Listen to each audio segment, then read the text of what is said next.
بسم اللہ الرحمن الرحیم الحمد للہ وحدہ والصلاة والسلام علی من لا نبی بعد اما بعد۔ یہ بہت ہی طاقتور ترین قرآنی یہ وظیفہ ہے۔ ہر حاجت کے لیے، ہر مقصد کے لیے، ہر مراد کے لیے، ہر مسئلے کا یہ حل ہے۔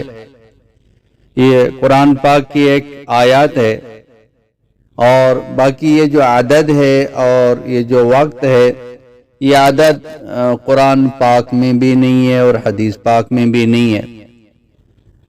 اور باقی جو قرآنی آیتیں ہوتی ہیں ان پر تجربہ نہیں کیا جاتا ہے، ان کو بس پڑھنا ہے اور اللہ پاک وہ کام بنا دے گا۔ قرآن یہ مومنوں کے لیے ہدایت بھی ہے، ان کے لیے شفا بھی ہے اور ان کی رہنمائی بھی فرماتے ہیں۔ تو ہم قرآن پہ عمل کریں، انشاءاللہ تعالی کوئی بھی حاجت ہو اللہ پاک کے فضل و کرم سے وہ حاجت پوری ہو جائے گی۔ جس نے بھی پڑھا ہے الحمدللہ اس کا کام ہو گیا ہے۔ اور بیماری کے لیے انہوں نے پڑھ لیا، آپریشن کے لیے پڑھ لیا، تو ڈاکٹر بھی حیران ہو جاتے تھے کہ اتنی آسانی سے یہ کام کیسے ہو گیا۔ تو یقینی بات ہے قرآن پاک کی آیات ہیں، اور انشاءاللہ وہ مسئلہ ہمیں پہاڑ نظر آتا ہو، مایوس ہو چکے ہیں، لیکن انشاءاللہ تعالی اس کو یقین کے ساتھ پڑھیں گے تو اللہ پاک ان مسائل کے اندر ایسے نکالے گا، ان مشکلات سے ایسے نکالے گا جیسے کہ وہ آٹے کے اندر بال نکالا جاتا ہے، کیونکہ اللہ کے لیے کوئی مشکل نہیں ہے۔ ان اللہ علی کل شیء قدیر، اللہ ہر چیز پر قادر ہے۔ اونٹ رہے، سوئی کا ناکا رہے، اونٹ چھوٹا نہ ہو، سوئی کا ناکا بڑا نہ ہو، اللہ چاہے اونٹ کو سوئی کے ناکے سے گزار سکتا ہے۔ ان اللہ علی کل شیء قدیر، ہر چیز پر اللہ پاک قادر ہے، اللہ کے لیے کوئی مشکل نہیں ہے۔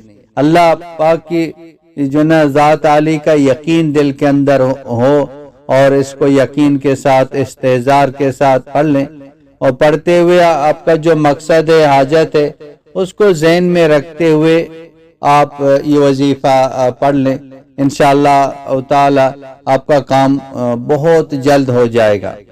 یہ یقینی ہے، جس نے یقین کے ساتھ پڑھا۔ 5 وقت نماز پابندی کے ساتھ پڑھیں، کیونکہ جب اللہ راضی ہوگا تو اللہ پاک کاموں کو بنا دے گا۔ اللہ پاک ناراض ہوگا تو کام نہیں بنیں گے، کام اور بگڑ جائیں گے۔ 5 وقت نماز پابندی کے ساتھ پڑھیں اور اللہ پاک کی نافرمانی سے اپنے آپ کو بچائیں، تو انشاءاللہ ہماری ہر دعا قبول ہو جائے گی، ہمارا ہر مسئلہ وہ حل ہو جائے گا۔ تو یہ قرآن پاک کی یہ آیات ہے، یہ جو پہلا پارہ ہے، پہلے پارے کے آخر میں یہ آیات ملتی ہے، فَسَيَكْفِيكَهُمُ اللَّهُ وَهُوَ السَّمِيعُ الْعَلِيمُ، یہ آیت ہے۔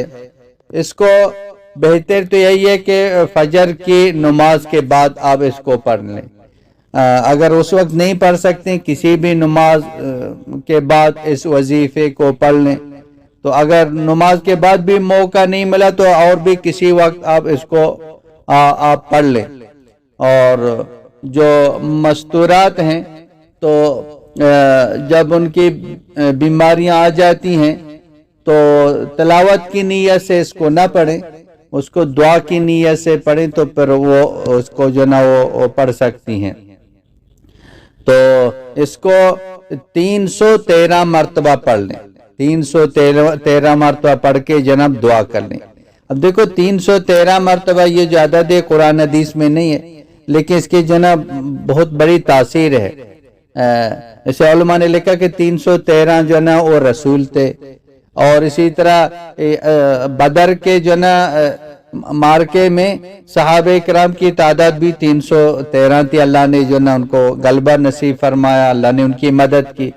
تو ان سورہ سعادت کے ساتھ اس آیت کو پڑھیں گے کہ کوئی بھی حاجت ہو انشاءاللہ تعالی وہ حاجت پوری ہو جائے گی۔ بہت ہی زبردست، پرتاثیر، سریع اور اثر، انتہائی قیمتی یہ وظیفہ ہے۔ خود بھی اس پر عمل کریں، گھر والوں کو بھی بتا دیں، ایک ایک بہن بھائی تک اس وظیفے کو پہنچا دیں، یہ آپ کے لیے ایک صدقہ جاریہ بن جائے گا۔ وآخر دعوانا ان الحمد للہ رب العالمین۔